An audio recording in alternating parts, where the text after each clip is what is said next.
Welcome friends, எல்லோரும் எப்படி இருக்கீங்க? ரொம்ப நாள் ஆச்சு நான் வீடியோ போட்டு. ஹவுஸ் ஷிஃப்டிங் இருக்கிறதால என்னால் வீடியோ போட முடியல. முடிஞ்ச அளவு வீடியோலாம் போட ட்ரை பண்ணுறேங்க. எல்லாத்தையும் நான் இப்போ க்ளீன் பண்ணி வச்சுருக்கேன். இப்போது ஃப்ரிட்ஜும் எல்லாம் க்ளீன் பண்ணி தேவையில்லாத பொருள்லாம் இது போல் இந்த பேக்கில் ட்ராஷ் பேக்கில் போட்டு எடுத்து வச்சிட்டேங்க. வீடு ஷிஃப்ட் பண்ண பிறகு நல்ல வீடியோஸ்லாம் நிறையா போடுறேன்.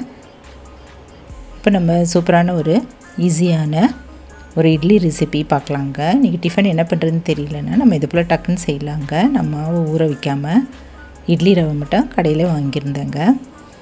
அதை வச்சு இது போல் சாஃப்டான இட்லியும் தயார் பண்ணலாம். அது சட்னி சாம்பார் இதெல்லாம் வச்சு சாப்பிட்றதுக்கெலாம் அருமையாக இருக்குங்க. இப்போ இது எப்படி பண்ணலான்னு பார்க்கலாங்க. இப்போ அரை கப் அளவு உளுத்தம்பருப்பு பாத்திரத்தில் போட்டு நல்லா கழுவிட்டு முழுகிற அளவு தண்ணி ஊற்றிட்டு நல்லா ஒரு மணி நேரம் ஊற வச்சுட்டேங்க. இது நல்லா ஊறட்டும். அரைக்கிறதுக்கு அரை மணி நேரம் முன்னாடி நான் கடையில் வாங்கியிருந்த இட்லி ரவை அது ஒரு 2 கப் அளவு ஒரு பாத்திரத்தில் போட்டுட்டு இதுவும் முழுகிற அளவு தண்ணி ஊற்றி ஊற வச்சுக்கலாம். ஒரு 1/2 அன் ஹவர் நல்லா ஊறட்டும்.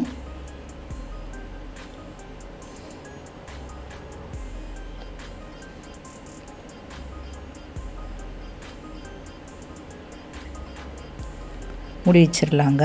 இப்போ 1 மணி நேரம் கழித்து இந்த உளுத்தம்பருப்பு நல்லா ஊறிடுச்சு. தண்ணியெல்லாம் வடிய விட்டுட்டு மிக்ஸி ஜாரில் போட்டு கொஞ்சம் கொஞ்சமாக தண்ணி ஊற்றிட்டு நல்லா நைஸாக அரைச்சிக்கலாம்.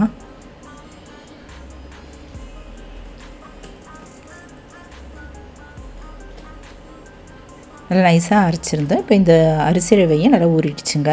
அதுலேயே இந்த அரைச்ச உளுத்தம்பருப்பு உளுந்து மாவையும் ஊற்றிட்டு கொஞ்சமாக உப்பு ஒரு ஸ்பூன் அளவு போட்டுட்டு தண்ணி கொஞ்சமாக ஊற்றி நல்லா கரைச்சி எடுத்து வச்சுட்டேன். இது காலையிலேயே ஒரு 10-11 மணி வரைக்கும் கரைச்சி எடுத்து வச்சுட்டேன். இது நைட்டு நான் 7-7:30 மணிக்கு தான் ஊற்றுனேங்க. நல்லா கொஞ்ச நேரம் நல்லா புளிக்கட்டும். இப்போ 7-8 மணி நேரம் ஆயிடுச்சு. லைட்டாக புளிக்கவும் ஆரம்பிச்சிருச்சுங்க. இப்போ இதை நம்ம இட்லியாக ஊற்ற ஆரம்பிக்கலாம். நல்லா கரைச்சிட்டு இட்லியாக ஊற்ற ஆரம்பிச்சிடலாங்க. இட்லி தட்டில் கொஞ்சமாக ஆயில் தடவிட்டு இது கொஞ்சம் கொஞ்சமாக ஒவ்வொரு குழியிலையும் ஊற்றிடலாங்க.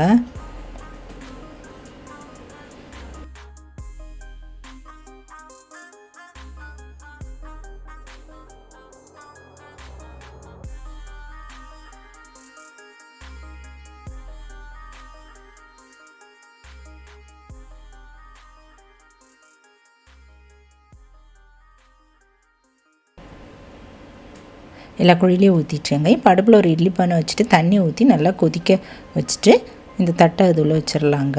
இதெல்லாம் மீடியம் ஃப்ளேமில் வச்சு ஒரு 10 to 12 நிமிஷம் நல்லா வேகட்டும். நல்லா வெந்த பிறகு நம்ம ஸ்டவ் பண்ணிவிட்டு இறக்கி வச்சிடலாம். நல்லா வெந்துருச்சு. நல்லா ஆற வச்சுட்டு நம்ம சின்ன கரண்டியில் மெதுவாக எடுத்துட்டு நம்ம தட்டில் எடுத்து வச்சிடலாங்க. நல்லா சாஃப்டான பஞ்சு போல் இருக்கிற உடனடி இட்லி தயாராகிடுச்சுங்க.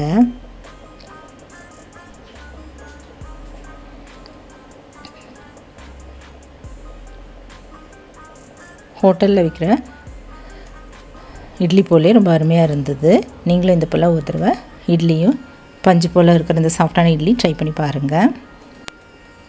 உளுந்து மட்டும் ஊற வச்சுட்டு அரிசி ரவையோடு கலந்து செஞ்ச இந்த இட்லி நீங்களும் ட்ரை பண்ணி பாருங்கள். அவ்வளோதாங்க என்னோடய வீடியோ. நம்ம அடுத்த வீடியோவில் பார்க்கலாம். இந்த வீடியோ பிடிச்சதுன்னா என்னுடைய சேனலான குக்கிங் வித் சித்ரா அன்பு சேனலை சப்ஸ்கிரைப் பண்ணிக்கோங்க. தேங்க்ஸ் ஃபார் வாட்சிங். நம்ம அடுத்த வீடியோவில் பார்க்கலாம். நன்றி, வணக்கம்.